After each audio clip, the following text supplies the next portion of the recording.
dica é, para manter uma empresa de 20 anos sempre à frente na inovação. Bom, quando a gente fala em inovação, essa inovação é sobre algum produto ou algum serviço, é claro que na fórmula e no algoritmo vão estar dinheiro, né? Então, o processo inovador, ele está muito relacionado a quanto eu vou aplicar e quanto eu vou ganhar sobre o investimento em algum processo inovador. Bom, para a gente ter uma empresa com DNA inovador, nós temos que ter ali, primeiramente, um líder ali, uma pessoa, e aí eu vou falar um pouco da dificuldade mesmo assim de um líder dentro de uma organização para ele colocar esses processos inovadores ali dentro. E para essa empresa se permanecer durante longa data com esse processo inovador junto com ela. Tá? Então vamos lá. Quando a gente fala em inovação, e a gente falou que ela está relacionada a dinheiro, essa inovação está muito mais ligada à disruptura de algum processo ou de algum produto do que necessariamente a necessidade que o mercado vê. Vamos dar um exemplo disso aí, foi o iPhone. Todo mundo esperava um celular muito menor quando tinha aqueles celulares antigos, e veio a Apple com uma inovação absurda, né? Que foi o iPhone, que mudou a relação das pessoas e você vê, era uma coisa que ninguém tinha necessidade na época. Né? Mas veio do Steve Jobs ali, na cabeça dele, um processo inovador que colocou esse processo inovador ali, disruptivo, e que todo mundo hoje depende de um celular como esse aí, um smartphone. Né? E nas empresas não é diferente. Né? Então você imagina, eu como dono de uma empresa, com mais 3 ou 4 sócios, e aí eu quero colocar um processo inovador. Eu quero tirar essa empresa da mesmice e colocar esse processo inovador implantado ali, um processo ou um produto que seja. Tá? E aí, primeiro eu tenho que convencer meus sócios a implantar esse produto. Já é extremamente difícil, porque antes da inovação, como esse produto ou esse serviço não existe no mercado, você vai ter que aplicar dinheiro, você vai ter que correr riscos, você vai ter que bater em alguma legislação, então você sempre vai ter, muitas vezes, conflito, inclusive, com esses processos inovadores, e ele é muito difícil de ser colocado. Né? E aí eu brigo com o meu sócio, e aí eu tenho uma franqueadora, né? Com mais 300 franqueados. E aí eu tenho que convencer, além dos meus sócios, além dos meus colaboradores da franqueadora, os meus franqueados a convencerem os colaboradores deles que a inovação no produto ou a inovação no processo ela é necessária. Meu Deus do céu, para tirar isso aí do papel e colocar na prática e ter que convencer todo esse pessoal é muito difícil. Então, esse processo inovador, ele tem que ser dado na mão de uma pessoa com recursos ou de uma organização com um setor específico para essa inovação, para fazer com que isso seja implantado meio que goela abaixo. Isto é, quem conhece o negócio a longo prazo é que tem que olhar esse processo inteiro que existe hoje e colocar essa inovação ali e fazer com que essas pessoas engulam esse processo e não deixar com tanta democracia para que esse processo seja implantado devagar ou muitas vezes implantado pela metade, onde pode correr o risco desse processo inovador ou desse produto inovador não dar certo. Então, essa ordem vem de cima para baixo, através de um setor ou de uma pessoa que está livre para colocar isso dentro da organização e fazer com que esse produto chegue lá na ponta, de preferência sistematicamente, onde não dependam de pessoas no meio. Então, vou dar um exemplo disso. Né? Eu tenho que mandar mensagens para 800 mil clientes meus de odontologia, né? de uso de aparelho dental. E quando eu vou mandar essas mensagens, se eu deixar cada franqueado mandar a mensagem dele, ele vai treinar algumas pessoas, né, da unidade dele para mandar essas mensagens. Você imagina o tanto de diversificação de mensagem, o tanto de risco jurídico, o tanto de problemas, de erros gramaticais, não concordância gramatical, que isso pode ocorrer e com pessoas envolvidas. Então não posso deixar que isso aconteça. Muito treinamento, conseguiria fazer isso aí? Conseguiria, mas não deixaria de tirar todos os erros. E aí a gente coloca uma inteligência artificial um BI, às vezes, também resolve tudo isso aí, e essas mensagens vão padronizadas e vão comunicadas para os nossos clientes finais sem problema nenhum. Então, quando a gente trata isso da forma também de que a gente fazia isso antes, e alterou para um processo sistemático, nós estamos falando de um processo inovador ali. E esse processo inovador, ele transforma muitas coisas. Então vamos dar o exemplo de transformação disso dentro de uma organização ligado ao dinheiro que você pode economizar, ao dinheiro que você pode ganhar mais ali. Então quando eu falo desse processo só de comunicação com os meus clientes, eu tiro pelo menos 2 a 3 pessoas de cada unidade, vezes 300 unidades, nós estamos falando em tirar 900 pessoas e colocar essas 900 pessoas focadas em vendas, em mais vendas. Então eu falo em mais vendas e menos custo com pessoas com processos repetitivos, tá? E aí a gente consegue resultados muito expressivos e isso sobra mais dinheiro para todo mundo e uma prestação de serviço muito melhor para o nosso cliente final, para o nosso franqueado e, claro, para a marca. A dica de hoje é como a implantação de uma inteligência artificial pode diminuir os custos de uma organização. Como eu falei no bloco anterior ali, né, de processos inovadores, produtos inovadores, a inteligência artificial, claro, ela é uma inovação e está na moda hoje, né? Mas ela é importante demais, principalmente quando a gente se comunica com o nosso cliente final. E quando a gente fala em cliente final, nós estamos falando assim, desde do CEO de uma empresa até chegar lá na ponta, no produto entregue e no pós-venda de um produto. Então, quando você imagina em vender um produto com pouco volume, pessoas envolvidas eu acredito que seja a melhor coisa do mundo, tá? Mas quando você fala em grandes volumes e dependendo de muitas pessoas para se comunicarem, aí a coisa pega. Né? E aí você começa a ter divergências absurdas aí na comunicação e assim e na solução de problemas de produtos que você vendeu para o seu consumidor final. Então, quando a gente implementa essa inteligência artificial, nós conseguimos uma grande padronização nesse processo. E a padronização nesse processo ela serve para quê? Para atingir a expectativa ou tirar qualquer dúvida do cliente lá na ponta. Então, quando a gente fala em tirar 900 pessoas com salários médios de R$4.000 entre salário e encargos e retreiná-las e jogar para um setor de vendas, nós estamos falando em praticamente dobrar o setor de venda das nossas unidades. Dobrar o nosso setor de venda praticamente é dobrar o número de vendas de aparelhos dentais que a gente faz dentro de uma empresa. Consequentemente, dobra-se o faturamento bruto e, consequentemente, o líquido aumenta numa proporção muito maior do que o dobro do faturamento bruto. Então, quer dizer, nós vamos ter um faturamento líquido numa casa ali de mais ou menos 60% a mais do que a gente tinha anteriormente à implantação desse processo. E, por outro lado, nós estamos fazendo uma economia em R$4.000 vezes 900 pessoas vezes um mês, nós estamos falando em 3.600.000 economizados na organização durante um mês. Jogando isso para um fechamento anual, nós estamos falando aí em quase 50 milhões aí de reais que estavam sendo desperdiçados e que agora está em cima da mesa e pode ser dividido entre franqueador, entre franqueado, entre colaboradores ou até mesmo deixando o produto mais acessível para o cliente final.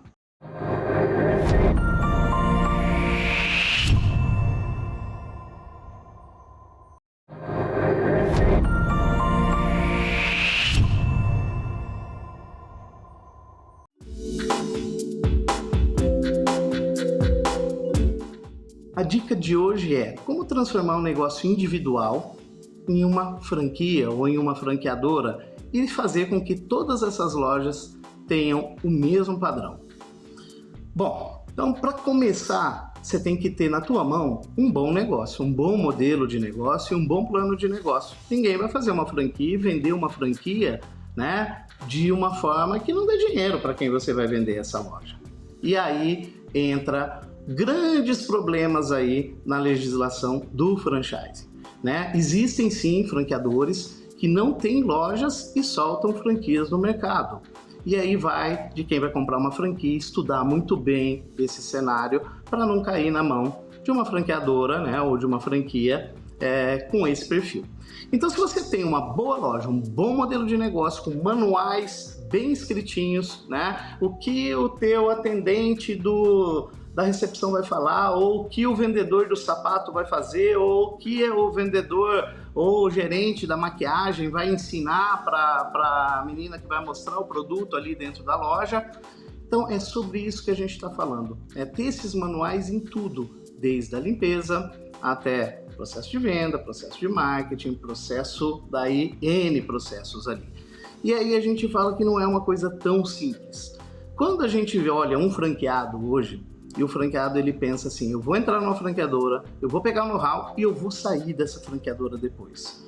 Quando isso acontece e ele sobrevive no mercado, significa que a tua marca, o teu produto, ou o teu serviço, ou o teu modelo inteiro, ele não era um modelo que faz tanto sentido em grupo.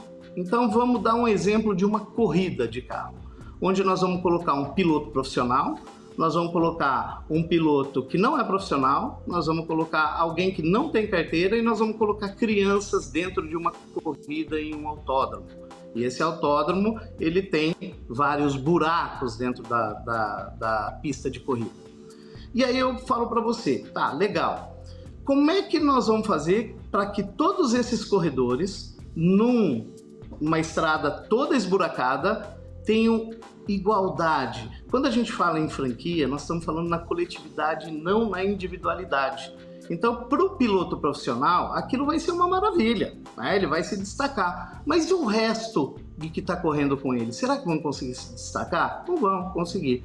Então, esses manuais de como a gente tratar a franquia no coletivo é fazer com que nem o piloto profissional bata lá no seu 100% e nem o piloto criança ali que não sabe dirigir bata próximo de 0%. Né? Então nós temos que deixar um modelo de negócio, um plano de negócio para que todos esses corredores cheguem lá no final da corrida primeiro vivos, né? Que é manter a empresa sempre ativa ali, não quebre antes aí dos seus 5 anos, e fazer com que essas pessoas ainda ganhem dinheiro ali, né? Então, quando você pega um modelo de negócio muito bem feito e que planeja tudo isso para a coletividade, e você fala, opa, o corredor maior vai ganhar dinheiro, o corredor menor também vai ganhar dinheiro, e é esse produto que é uma boa franquia e que essa franquia pode ser colocada no mercado. Então, com esse modelo de negócio, aí sim nós vamos para vender franquia. E o franqueado, que é o corredor desse produto,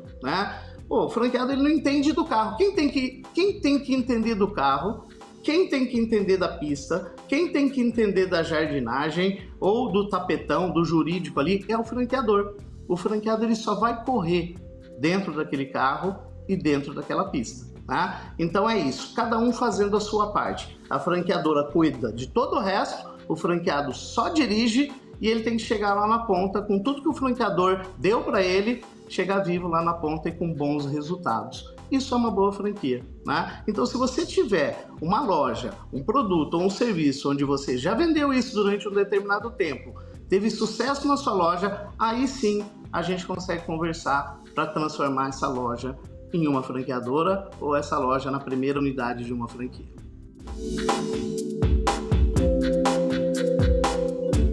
A dica de hoje é: quais os riscos e os perigos de investir em uma franquia sazonal?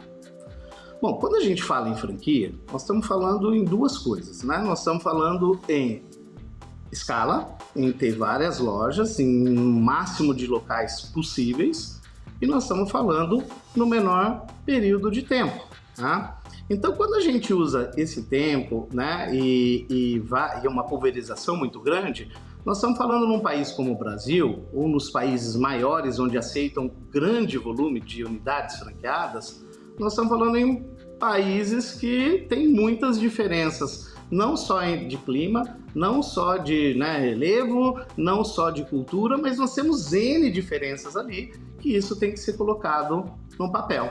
Então você imagina ali, vamos falar uma coisa muito simples ali, mas não que seja uma verdade absoluta, tá?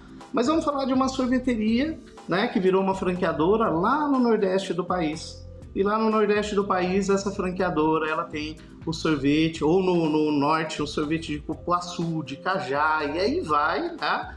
num lugar extremamente quente, com uma cultura acostumada com esse tipo de fruta, né? Falando de açaí também ali. Mas e aí? Será que a gente consegue trazer esse produto para o sul, extremo sul do país aqui? Paraná, Santa Catarina, Rio Grande do Sul, onde a gente vai ter praticamente 6 meses, ali 5 meses de inverno, de clima frio, e com uma população que não está tão acostumada com isso? Bom, por isso que é uma franqueadora. A franqueadora ela tem que estudar o público, tem que estudar o mercado e tem que fazer todos os testes nesse território e ver se esse território vai absorver o teu produto, né? Se ele vai entrar. E aí o que a gente faz? Opa, cheguei lá e meu produto, minha franquia que dava muito certo aqui no Nordeste, com faturamento muito legal, um faturamento líquido que mantém legal um franqueado pelo investimento inicial. E aí eu coloco isso lá no sul do país e eu vejo que não é igual o resultado. Houve o consumo, mas não foi igualzinho. O que eu faço com essa unidade? Eu modifico o produto, eu coloco um mix melhor, no Paraná eu vou vender pinhão junto com sorvete, eu vou mudar o mix, vou vender chocolate quente. Não. A verdade é que você fez um estudo de mercado que não foi adequado. O estudo de mercado de uma franquia ela não pode mudar o teu core. Então a tua loja ela tem que ser daquele jeito e ela vai caber ou não caber em determinado território. Então se você chegar numa cidade lá do sul do país, onde o sul já não aceitou tão bem o teu produto, o teu sapato, né, o teu sorvete, o meu tipo de tratamento odontológico, e chegar ali e ver que ela não cabe, eu não posso mudar o mix, senão eu vou ter negócios totalmente diferentes. Então, você vai fazer um estudo, vai planilhar 5.600 e poucas cidades do Brasil, onde o teu produto com a loja padronizada daquele tamanho para atender uma população de X mil habitantes, essa loja cabe ou não cabe em uma cidade. Não mude o produto, não mude o tamanho de loja para atender essa determinada cidade. Não coloque e não deixe um franqueado se instalar nessa região ou nesse território, porque senão você vai ter sérios problemas a médio e longo prazo com a tua franqueadora. Então, franquias elas têm que ser calibradas para uma metragem quadrada, para uma quantidade de população, para a característica da população, para aquilo se venda de forma igualitária praticamente em todo o território brasileiro. E aí quando você entra numa franquia que mudou mix, que mudou produto, que mudou tamanho de loja, para atender, para encaixar, para dar certo em determinado território, e ainda mais com as diferenças culturais que são as franquias, né, sazonais que a gente fala ali, que uma franquia com um produto daqui do sul talvez não possa se instalar lá no norte porque eles não vão consumir esse produto. Vou te dar um exemplo já daqui. Não leve essa franqueadora para lá, ela não vai caber e você vai ter problema sério com o seu franqueado ali.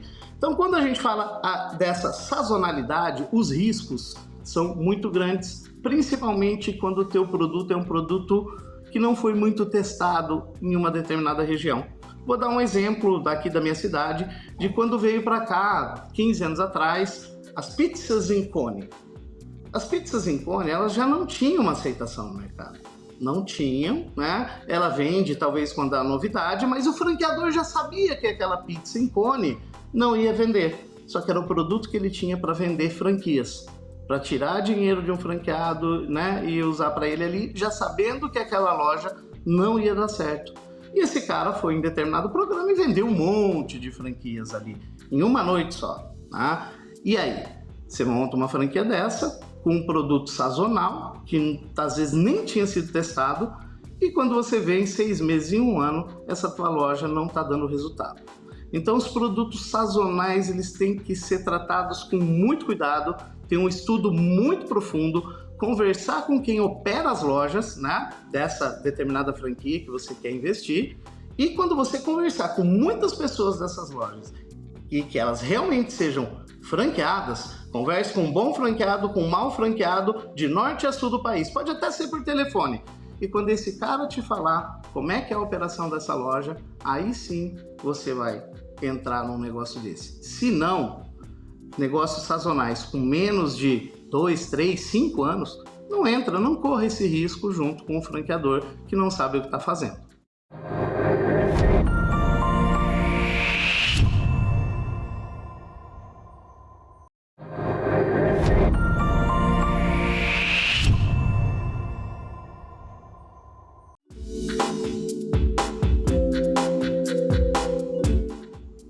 a dica de hoje é: dentro de um modelo de negócio como o nosso, de venda de serviços odontológicos, que é de prestação de serviço de manutenções de aparelhos dentais, um dentista franqueado, é possível ele atender e ainda gerir o seu próprio negócio?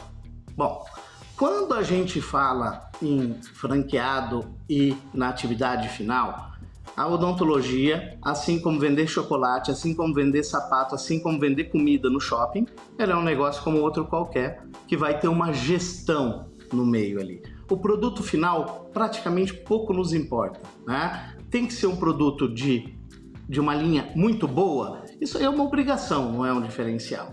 Quando a gente está falando num produto e na gestão, eu falo para o meu franqueado hoje o seguinte: o meu franqueado em clínicas odontológicas, ele não precisa nem ser dentista para tocar uma loja dessa aí, né? E muitas vezes um não dentista toca a loja muito melhor do que um dentista, que muitas vezes ele quer continuar no atendimento ali na cadeira odontológica.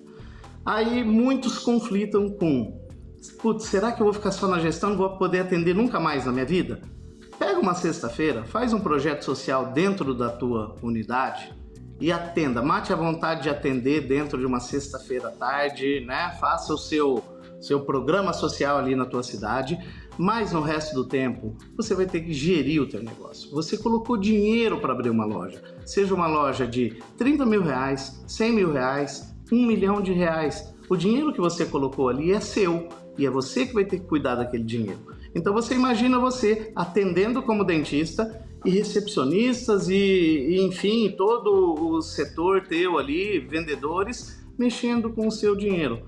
Onde você quer estar? Na atividade final, que é aquele cara que vai entregar o sapato, que vai vender o sapato lá para aquela pessoa que entrou dentro de uma loja, ou o dentista que vai atender ali, ou cuidando realmente do teu negócio, controlando números, mantendo ele dentro de um bom plano de negócio que a franqueadora te entregou.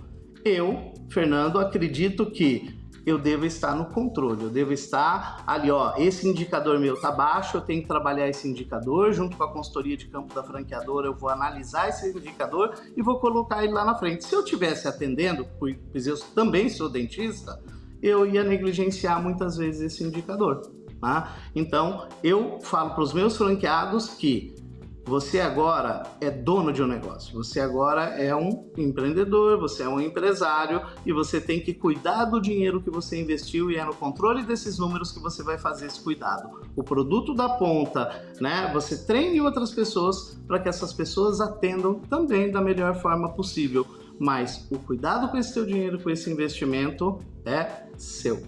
Então, para quem caiu no mercado do empreendedorismo, seja com uma loja individual, seja como pessoa física, né, autônoma, ou seja como uma pessoa jurídica, você pode escolher ter esse negócio individual, ou você pode escolher estar dentro de uma franquia. Claro, você vai ter que analisar: opa, eu sou tão empreendedor, eu sou um piloto tão rápido que eu quero um carro só para mim e não depender de absolutamente mais nada. Então, você vai ser um empreendedor individual. Se você quer correr menos riscos, pegar uma receita bem feita, procure uma franquia, né? Você vai ter segurança se você achar um bom franqueador e você vai ter bons resultados já equalizados ali na tua conta, né? No fechamento do teu mês, no fechamento do teu ano. Tá? Eu, Fernando, estou aqui, te ajudo a responder com as minhas redes sociais que vão ser passadas ali. Precisar de algum direcionamento, algum aconselhamento, estou aqui e passo todas essas dicas aí para vocês nas minhas redes. Mas, primeiro passo, você tem que escolher empreender. Né? Você tem dois caminhos quando você cai no mercado de trabalho: ou ser empregado, né? Ou ser dono. Nenhum dos dois é fácil e nenhum dos dois é difícil. Né? Vai depender só de você e de como você consegue lidar com o teu negócio ali para correr menos risco e colocar mais dinheiro no teu bolso no final do mês. Né? Então essa primeira escolha entre empreender e ser empregado é a primeira decisão que você tem que tomar antes de qualquer coisa. E aí depois fazer tudo aquilo que a gente falou nos blocos anteriores. Um bom plano de negócio, um bom modelo de negócio, colocar uma loja para funcionar, essa loja funcionou muito bem, te deu lucro, e aí você começa a ver se essa loja faz sentido pertencer a outros lugares, outros territórios. E aí você pode sim se transformar num franqueador e escalar teu negócio, ou com franqueado, ou mesmo com lojas próprias ali que você pode crescer nesse território onde você fez essa análise. E eu vou falar como empreendedor, tá? Que eu trabalhei bastante, uma sorte muito grande também em determinados momentos de escolha, e são essas escolhas que a gente consegue compartilhar com vocês. E essas escolhas significa que a gente sabe tudo nesse mercado? Não, sabemos muito pouco, né? E temos que aprender bastante ainda, muito, para que o negócio continue vivo. E dentre essas escolhas que a gente fez e que nos levou a ter êxito no nosso negócio, a gente consegue paciência com vocês, tá? E estou à disposição para qualquer dúvida e para que o canal Empreender nos chame várias vezes aí para que a gente compartilhe os pormenores do nosso negócio e que possa ajudar muita gente nessa jornada do empreendedorismo.